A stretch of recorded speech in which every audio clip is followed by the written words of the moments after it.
আমাদের এখান থেকে আমি সঠিক জানি না, ওনার যে দেখি তার কাছে আমি জিজ্ঞাসি তার ভালো চিন্তা হয়েছে।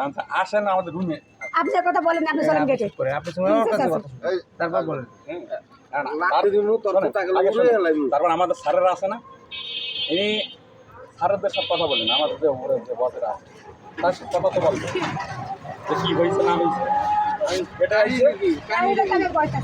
আমি এখানে দিনের ডিউটি করতেছি, মানে ওর সঙ্গে স্যার আমি তো চিনে পারতেছি না, আমার একটা ফিস দেন না চাকরি দিয়ে দেন। ওনাকে 10,000 টাকাও দিয়েছি।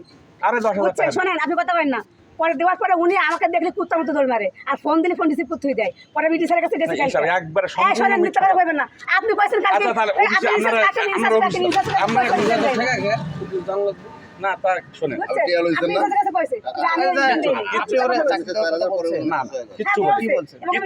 আমি চিনি না তারে। আচ্ছা না, আসলে আপনার একটা লোক কেমনে ধরে? হ্যাঁ, আমি ওনারে চিনি না। না না, আমি এই স্যারে চাকরি করি তো, ক্লিয়ারেন্স চাচ্ছে আমার কাছে।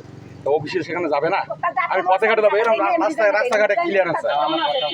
আপনি অফিসের একটা নিয়ম কানুন আছে। আমার কথা বলেন, আমি ওই লোকটারে চিনি না, ওই ভদ্রলোককে। তো ওর সাথে আমার বাজবে কেন? হ্যাঁ, ওনার সাথে বাজবে কেন? কার সাথে? ওনার সাথে আমার কেসা লাগবে যে না? তারপর পিএমএ তো স্যার শোনেন, কালকে আপনি চিনেন কিনা এটাই, আপনি কথা হয়েছে কিনা?